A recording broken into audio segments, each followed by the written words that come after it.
So we'll do a simple animation with Mancandy, concentrating on Mancandy's facial controls. And to keep things as quick as possible, let's try to do something that has very few key poses.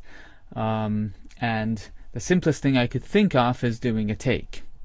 Now a take is when the character reacts to something surprising or interesting, and it causes the character to go through some basic poses. So you have the initial pose, this neutral pose that the character is standing, so we call it the neutral pose. And then, of course, at the peak of the take, there's an accent where the character is staring with eyes open and body extended, just, you know, totally astounded by what is seen. And finally, there's a neutral, relaxed pose that the character goes back into. And between the first neutral pose and the accent, there's going to be an anticipation pose where the character sort of scrunches up at what it's seen. And so you have those four poses that make up the animation. And so that's the simplest thing I could think of. And we'll try to start a very methodical way of animating Mancandy going through those poses. And because it's a take, it's really going to exercise Mancandy's facial controls. And we'll focus on the new controls on layer 10 because they really have more dynamic possibilities than the old ones on layer 9. So first of all, we have our file with Mancandy linked in, a basic lighting setup that's included on DVD. And it's called animbase.blend. And you can see that Mancandy is linked to a library file, as we showed. And what we'll do is we'll look at him from the camera perspective, which is already set up to kind of have him looking to camera left and seeing something there. And let's first start creating his first neutral pose. And even though his legs are out of view, I'll do some posing work on those too. And before we start, we'll split the view here and have an action editor open so we can actually work on our animation. And we have a reasonable range. I will hit the record button here on the timeline to automatically insert keyframes, so we don't have to worry too much about what gets keyed and what doesn't. And let's start animating Mancandy. So first of all, just to get a nice neutral pose for him that's not as rigid as the basic pose, we'll just as you notice, the keys are automatically happening. We'll just key his feet and just slide them around on the ground a little bit. Maybe shift his weight over to one leg. Cock his hip up. When the character's weight is on a certain leg, that's going to straighten that leg and bend the other. We can move this one a bit forward, like so. That's about okay. Really don't have to worry too much about the legs because, as I said, they're not really going to be seen by the camera. This is purely just an exercise in getting something we're comfortable with before we start working. So now we'll look in camera view since we started working on the upper body. And maybe we can have the body a little bit oriented forward, a little bit of a lean, of the neck, and well, the neck stretch we can leave in a neutral position. Likewise, the bend may be neutral as well. Let's have him looking not so directly at his target. We'll split the difference between his eyes and his head for the looking part of that. Let's have a look at his arms. They're on layer 3 and layer 6. And we're going to be doing FK animation of the arms. First of all, let's get his shoulders sort of level. And we can just bring his arms down like so.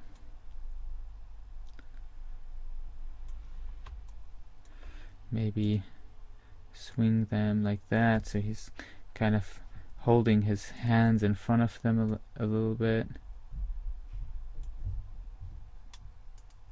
You don't have to really see them in this pose, but just so long as they're there. Notice I'm using the manipulator mostly for rotations, and I'm in normal mode for the manipulators so that I'm along the bone's axes. So I'm creating very kind of repeatable poses here, and then I can grab the hands and use the target list IK constraint just for posing him, and just have him kind of droop here. Let's look at the fingers. Fingers are kind of rigid right now, but we can just have them hang down, scale them a little bit down. Just ESCI for scale, by the way. And same for the thumb, just rotate it, scale it a little bit, and you can rotate these down, scale them in, maybe rotate these two a little bit to the side.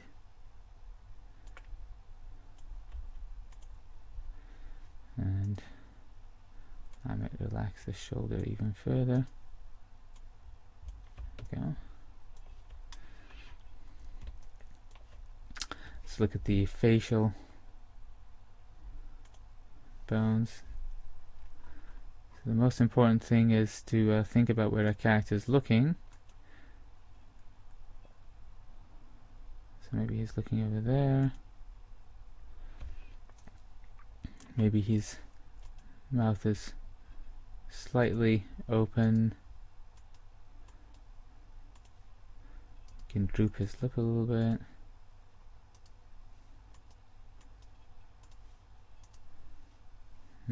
You can also use these manipulators here for translocation as well. These are fun. You can actually rotate them if you want to get some effects on the lips and so on and so forth. We're not going to do anything that intense with them right now. I'm just going to select them and then I key them, and that's just so that we have something there if we want to. I'm not really interested in moving them right now, so now I'll keep the location rotation of this. So this is just to kind of get something going here. Maybe I'll have his eyebrow lifted a little bit. Let's have him slightly thinking. We'll squeeze his brows a little bit together.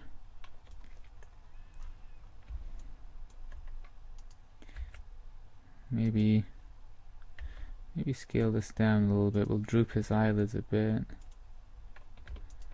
We can also move these together.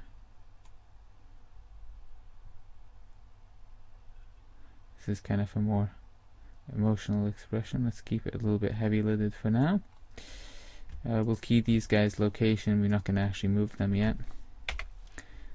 And just to have them kind of keyed. This scales his pupil, and it kind of indicates the size of it too. So let's keep a pupil fairly normal. It probably won't be visible in the render actually, to be frank. And we'll just key this guy's location and rotation here. So we have our neutral pose. And by the way, when you're posing the face, even if this is proxied, you can click on the proxy character, the character's group, and you can hit Shift O, and he turns into a subsurfed version.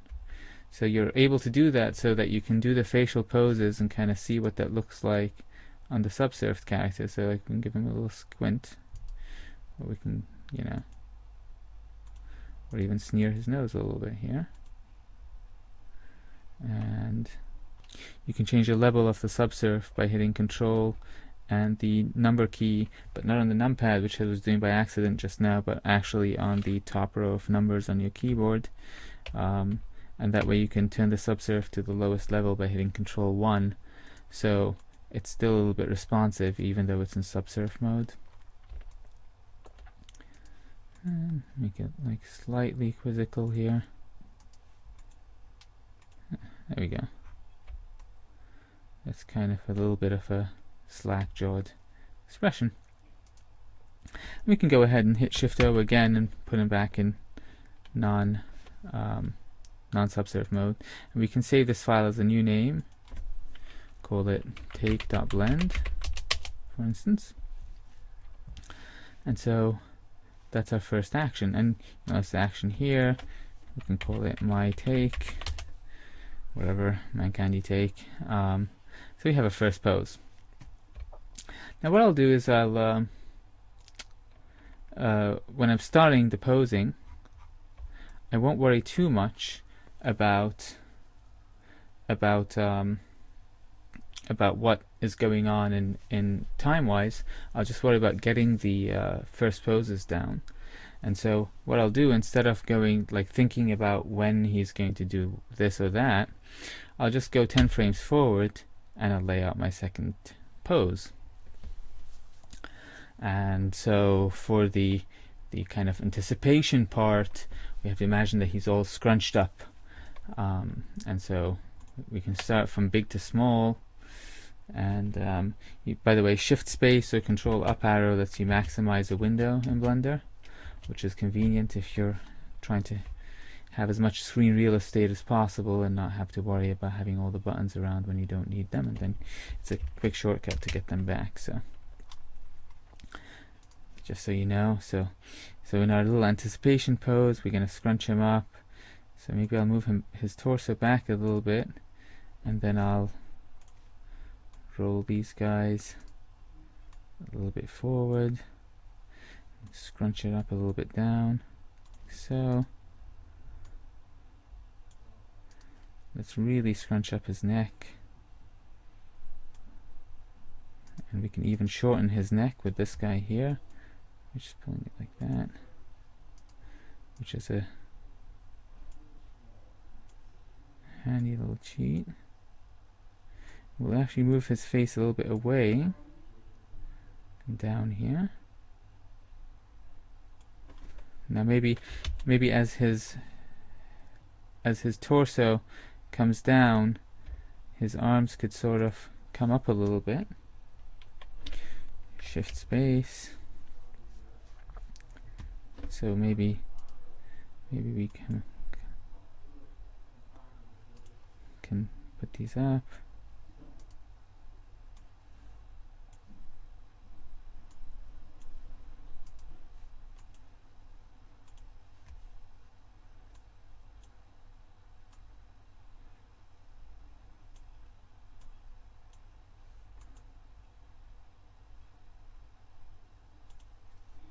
Something like that. And shouldn't forget about his fingers, so we'll do that too. Shift Space. Oh, I think I changed the pose, so go down here, make sure I'm in the right position, and Shift Space up, and let's get his fingers up.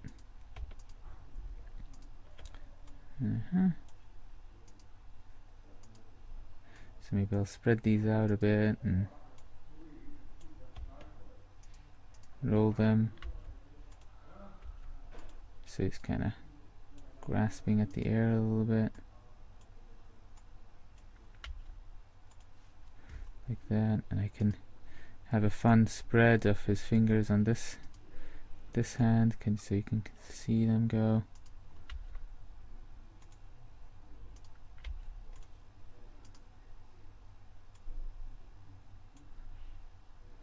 Of course, I mentioned this was a facial take, so, or a facial animation concentration. So let's go to his layer 10 face controls. Shift Space, hit the up arrow instead of space there. So then, when he's scrunched up, you can imagine that his mouth would be closed. So we move this jaw as much as possible up, and maybe pull his lips out and down a little bit like that. Use these handy manipulators so we can see where they're going to. Move them a little bit down. Move the whole mouth down a bit, and then we can take these guys here, sort of push them down, and we can use that nice rotation trick to kind of give them a little bit more of a scrunched in feeling. These can go up a little bit. Rotating the x-axis a little bit, something like that. Yeah, something like this. Like I said, we can hit Shift O here, so we can kind of see how this looks. And his brows should come down a lot here. He's really closing his eyes. And we scale this in even further because there's a lot of muscular tension going on in this pose. Scrunch his nose up into his eyebrows, like so. Definitely we'll want to close his eyes here.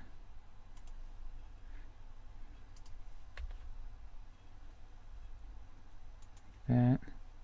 We can decide that he looks a little bit down in this pose too. As he's closing his eyes, let's increase the tension of the eye close by squinting his eyes like that. We can actually even change the attitude of the closed eyes. Pupil doesn't matter so much with the eyes closed, by playing with this. So instead of having him looking like he's sleeping, having him looking like he's really pushing his lower eyelids up. See, that really changes the feel of those closed eyes. Just having those in the kind of up position like that. We can even distort his eyes mesh, so like they're just ever so more scrunched here. We can really push that in, deform the face. Can really be nasty to his face here a little bit. Like that. Get his snarlies up in there too. Can pull these up a little bit.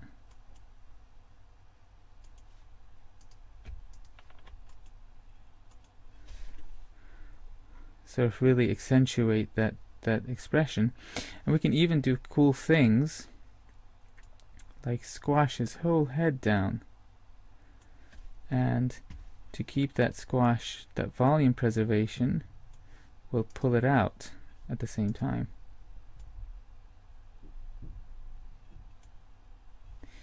And I already got his neck in, and so that's kind of a, and we can make his mesh to get it responsive again. Hit Shift O so you don't have to worry about that. Shift space, then we get back to our normal view.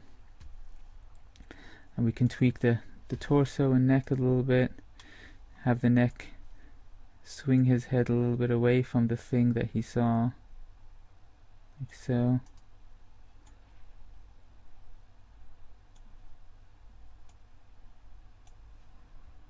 Sort of really push this expression. And I kind of generally try to get everything keyed on all of these frames, so we can cock his get his shoulders shrugging a lot too, because that kind of makes sense, like he would pull his shoulders up in this pose. I'll key this even though I don't think I need to do anything to it in this phase, and trying to get everything keyed in every pose basically, and that kind of works. So that could be our kind of down pose right here, and there's nothing to stop you from thumbnailing these two on pen and paper if that's what helps. I'll key the pupil, the heck, even though I didn't do anything. Notice I hadn't keyed these in this pose, so there's no keyframes for the mid-mouth, nose, cheek, left, right, and sneer, and so I'll just Alt R, Alt G, and Alt scale them and key them here so that I don't inadvertently change the expression. That's why I said like keying everything in this mode, so that you really know that nothing's going to change for each pose. So you can go ahead, you can shift face on your action too, like that, to check it like that, and just go ahead if you want and have a look at. The only exception is the feet. I'm not going to really animate them between those things. They're going to stay on the ground. We can't really see them, so I'm not going to worry that they have a keyframe on each pose. Little fingers, yeah, fingers here, fine. Fingers here, fine. That's the arm, sorry. Fingers, fine. So everything's keyed on these two poses. Let's save. So here's our, and we can always start looking at our two poses now.